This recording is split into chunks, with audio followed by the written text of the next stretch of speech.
Excellency, President Kagame, President Nana Addo, President Obasanjo, Honorable Prime Ministers, Honorable Ministers, colleagues, and dear participants, good evening.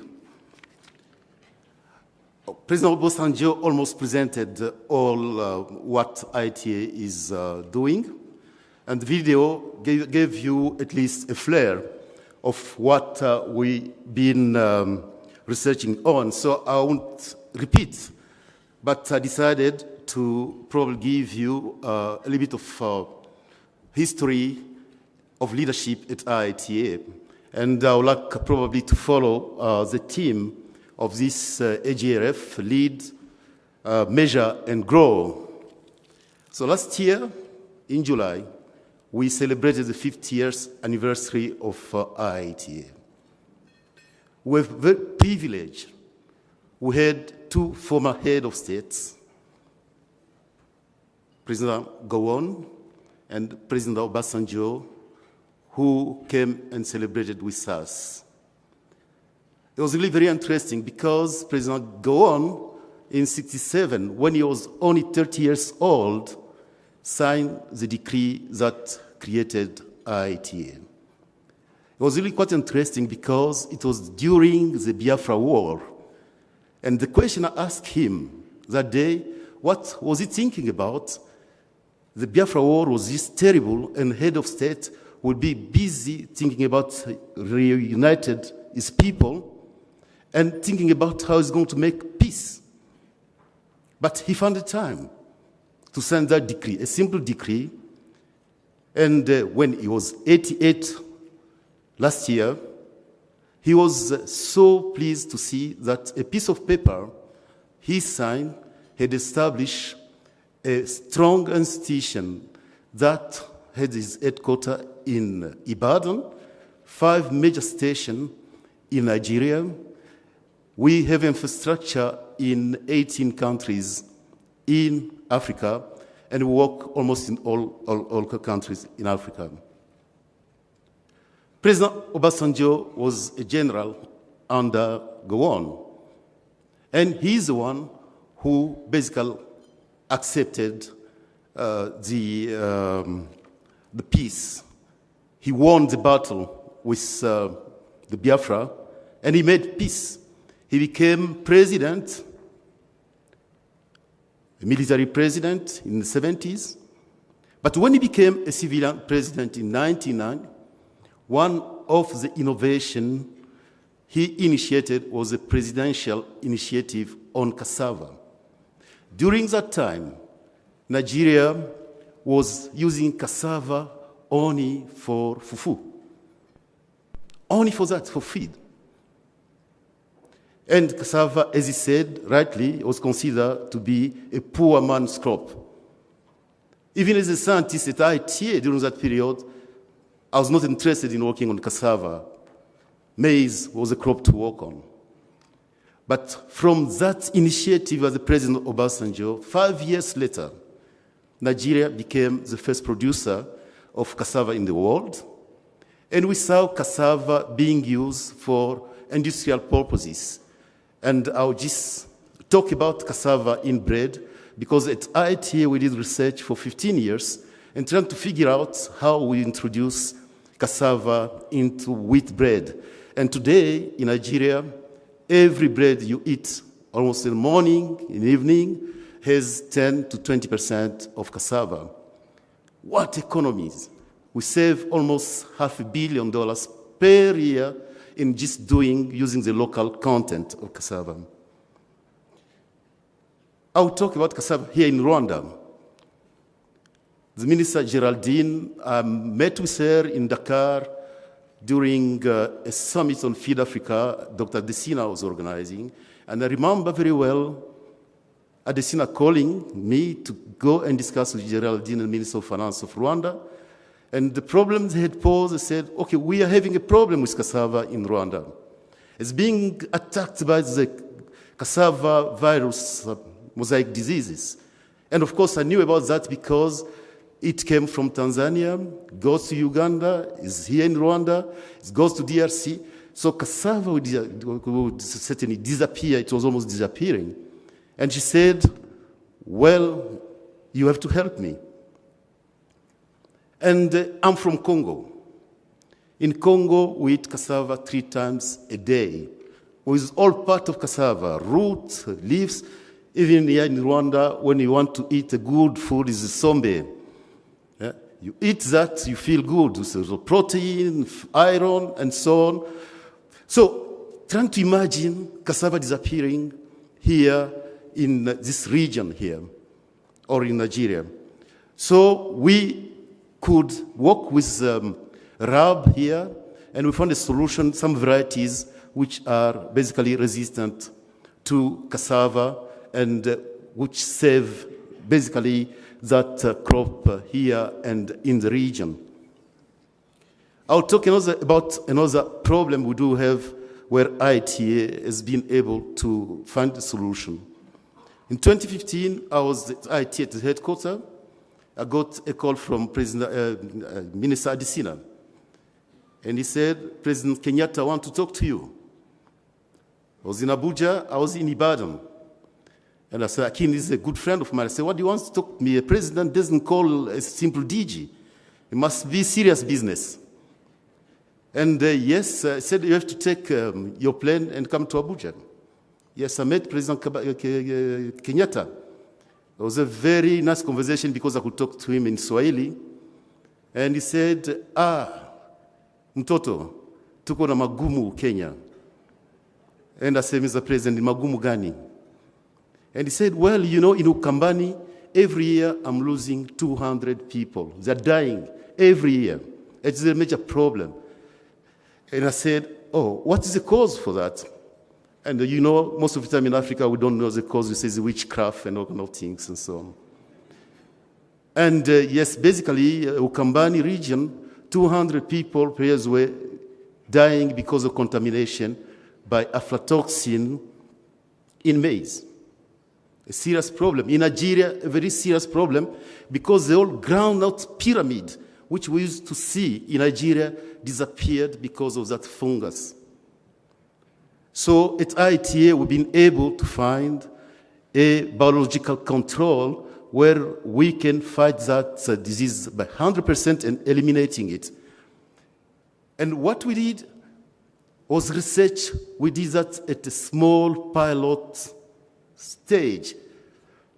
We could serve only probably 1,000 of people because we didn't have the mean and we didn't have the mindset and working just like a private sector. And I remember when I was the DG-elect, Bill Gates visited because he was funding that program, and he basically asked me, yes, now here you have a very good solution, but you are serving only 100 people, 1,000. How do you serve million? Mr. DG, that's an assignment. If you want my support, go and respond to that question. And at the time, we changed the orientation because most of the time research was done just for research's sake. You do good research, it stays, nobody uses it, and you publish your paper, and if you're a scientist, you say, I'm happy, I've done my job. But once you do your job, then the government, when there's a big problem like that, you can't even explain even what you are doing, and you can't justify an institution like IITA. That's the time we pick the philosophy of commercializing technologies, producing them at scale, and IITA became an institution not like it used to be because we started growing incubation, building factories, and just to give you an example, because of that problem, Kenya was airlifting that product of Aflasef from Ibadan by plane, and they were paying cash because there was a major problem. But 2 years later, we went and built the same factory in Kenya, and we have 14 countries for the moment which are using Aflasef. Let me probably talk about what we believe is going to be the future for our continent here, and what we think, at least at IITA. So, IITA is a small city of 1,000 hectares in the middle of Ibadan. Every single morning, we employ 1,200 staff. But we employ casual workers as well. A famous Monday, I was making a tour. At the gate of IITA, there was a big fight. There was almost 500 young people fighting with the security people. And I was very curious to know. I said, wait, there is trouble here, maybe riot. And I went at the gate. I stopped. So young people, they will be my sons or my daughters, fighting. So I stopped. I said, okay, why are you fighting? The head of security told me they are fighting to get a casual work. And the casual work meant being in a cassava field, weeding, or painting. Well, I mean, just casual work. And you pay, usually you pay $6 per day, which was probably even acceptable. So I stayed there for 3 hours, and I was interviewing these young people. And I was asking them simple question. Where are you coming from? What do you do? And what do you want? And the answer were, I'm a graduate of communication. I'm a lawyer from the University of Ibadan. I'm a physical engineer from the University of Ife, and so on and so on and so on. All those young people. And that reminded me of my story because my son has left the UK to go to Kinshasa 3 years without a job as well. Almost the same situation. And as a parent, and I said, well, we have to do something for these young people. So I took a sample of 60 of those people who were fighting, and I took them to my office in my boardroom, and I said, okay, now, we have this situation. Either you're a Boko Haram, either you go and ruin your parents because they have to continue supporting, so we have to do something. And I said, let's do agriculture. Sometime in the discussion in that room, it was just like agriculture for them was associated with 3 P's. Pain, poverty, and penury. That was the definition of agriculture for those young people. And then I said, convince them, and I said, agriculture is not just production. There are values, and these days you get job in transportation, logistics, in processing, and using just an example of U.S. work to transport soybean in 300 products, and that's a big industry, food industry. So we decided to start a program, and the objective was very simple with those young people. There were 60. We will use agribusiness to grow a job from $0 to $350 in 1 year and a half, and 3 years, $700. And I said, I will only pay your transport, and we will feed you. After 6 months, 50% of them disappeared because they thought being in IT, they would get a job. The remaining one, we started this program. Basically, after 1 year, we saw these young people start coming with their own enterprises. This one came with a mixture of cowpea, vitamin A, and make a crunch, and start selling it in 6 states. A young lady called Mercy from Borno State, she ran from Borno State. We trained her, but once she was trained, she said there is a lot of possibility in Borno State. She went. Mercy has a cottage industry today, just from training. And this program basically has influenced a lot of young people. The ADB came and examined it. Akin and his team came at the Sina, and they found that this program could be replicated, and ADB has taken it to basically 24 countries and so on. So really, I believe that for me, The lesson there was completely the mindset change, which is really very important. Once the young people and they're supported for that, things happen. 3 years ago, I couldn't talk the way I'm talking because I couldn't see any hope in these young people. Today, I'm just so proud. And I think 1 month ago, I went with a group of them to US for a program. They were going to go and present, form partnership with the young people in the US. And I asked some of them, Nigeria people like to stay in the US. I said, are you interested in staying here? They said, no. We can come and visit. We have our job at home. And I think that's what we really basically would like to do. Let me finish by saying that IITA is not only about research, it's not only about building capacity for the young people, it builds capacity for leadership as well. Among them, the first laureate of this prize, Kanayo, was a technician at IITA. He became a scientist, DG, and became president of the bank. Adesina was a scientist. He was my colleague when we were scientists. We have Kalibata here. She's a product of IITA. And I finished by myself. I've been at IITA. All my career has been at IITA. And it was really quite interesting because in 81, I was offered a scholarship to go to study in Minnesota in the US. And I was preparing to go. A scientist came from IITA, from Nigeria, gave a conference at my university in Kisangani, and I decided to go to Nigeria. Everybody laughed at me. They said, what are you going to go to Nigeria instead of going to US? And I said, okay, I'm going to Nigeria. Did my PhD in Nigeria. I became a postdoc in Nigeria. I became a head of unit, director, and in 2011, then the position of Director General was open for the first, well, not for the first time. They were recruiting for the 7th Director General. And those Director General before, they were all Americans or European.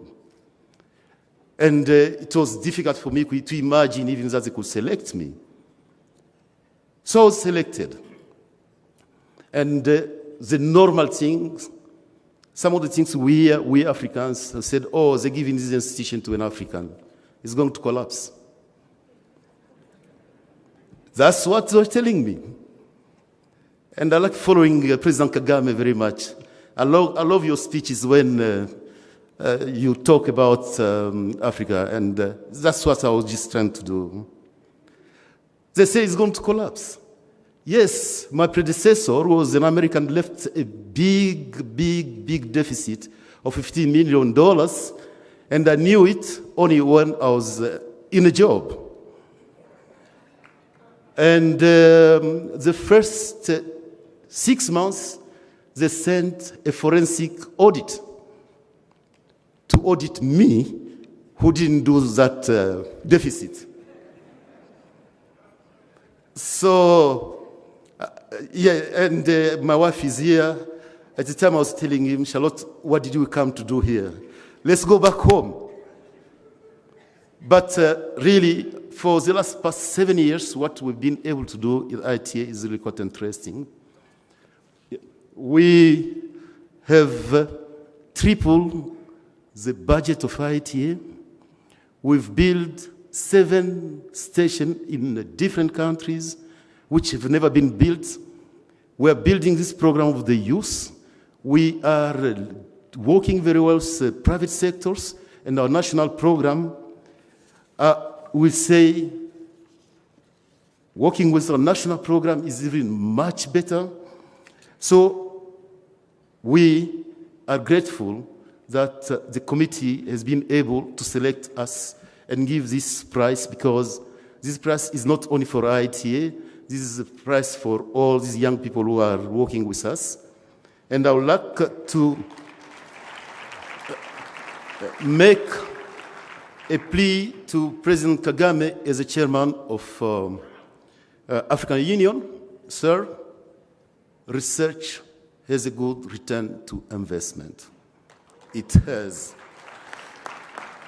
If it was not research, cassava will have disappeared on this continent. We talk very much about the local content. Now, basically our research shows that you can even eat a bread of cassava, 100% cassava.